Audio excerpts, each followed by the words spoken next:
En la construcción de edificios con plantas sucesivas en altura, es muy importante atender a qué posibles procesos constructivos podemos emplear. Los edificios, por más complejos que sean, no se construyen con procesos muy distintos, sino que básicamente solo hay tres maneras de construir, tres procesos.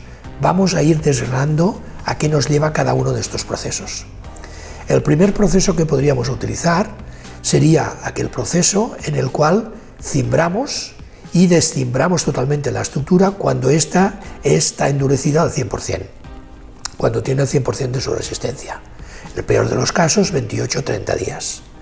En este proceso constructivo, por tanto, vamos a ir acumulando cargas en altura en la medida que vamos haciendo diferentes forjados. Si tienen que pasar 28 o 30 días, es bastante habitual hacer una planta cada 7 o 10 días, por tanto, con una cierta frecuencia, vamos a ir acumulando carga de 3 plantas sucesivas. En este proceso constructivo, ¿qué representa esta acumulación de carga? Cuando estamos respecto a la cimentación, que en todos los modelos es infinitamente rígida, significa que la carga en los puntales de la planta más inferior tendrá un coeficiente 3 veces el peso propio de la estructura. Por tanto, estamos penalizando en un grado importante los puntales. Pero lo más importante no es esa penalización, sino es qué le ocurre a esta estructura cuando seguimos creciendo el edificio en vertical y dejamos de estar apoyados sobre la cimentación. Significa que toda esa carga acumulativa de 3 plantas encima se va a trasladar sobre un forjado inferior, por ejemplo, cuando estamos hormigonando la planta 6 sobre el forjado 3, un forjado que ya no tiene apuntalamiento. Por tanto, el coeficiente de carga que este proceso le traslada a este forjado inferior es un coeficiente de 2.36 la carga de construcción. Carga que en la mayoría de edificios no están diseñados para soportar este valor de carga.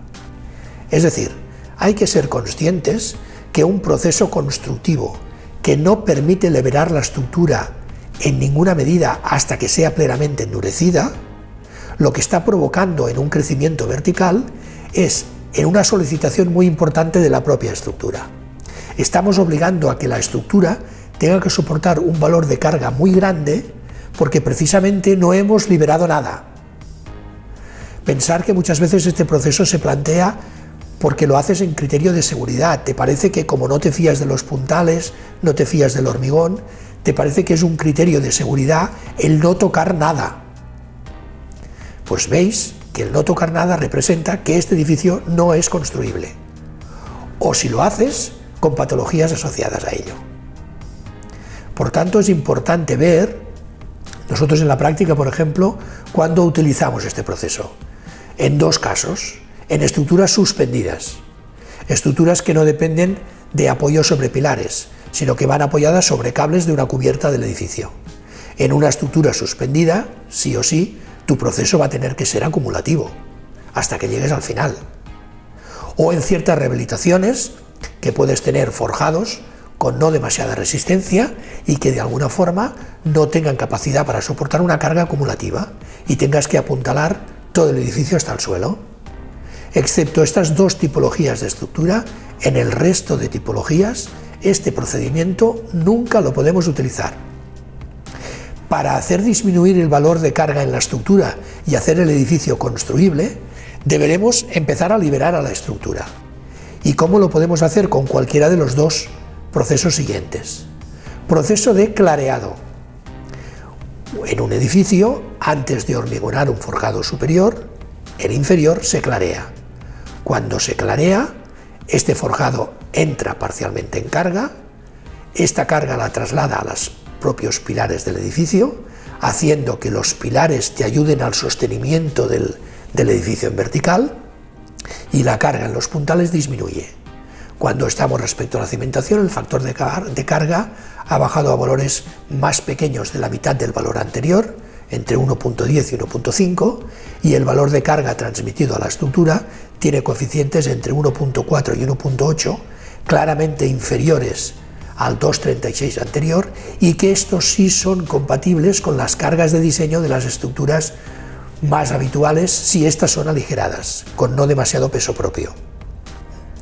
Por tanto, ya vemos que el hecho de clarear, de liberar la estructura en parte, nos está siendo beneficioso para que el edificio sea construible. Es importante entender que en este proceso lo vamos haciendo de forma que la estructura va entrando en carga de forma gradual, evolutiva, paulatina.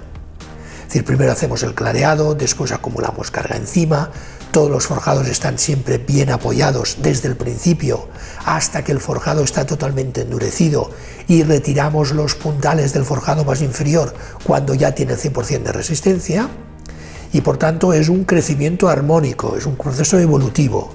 Esta estructura se va adaptando a su posición final de resistencia de acuerdo a toda esa evolución o entrada en carga gradual del edificio. Y es muy importante entender que los forjados siempre están apoyados y solo se descimbran cuando están totalmente endurecidos y totalmente maduros. Pero este valor de carga que estamos trasladando a la estructura, cuando las estructuras son muy pesadas, tienen un peso propio muy elevado, este coeficiente de transmisión de cargas sobre los forjados, la estructura tampoco es capaz de soportarlo y tenemos que bajarlo más. ¿Cómo reducimos más estos factores de repercusión? Con el siguiente proceso constructivo, un proceso de recimbrado.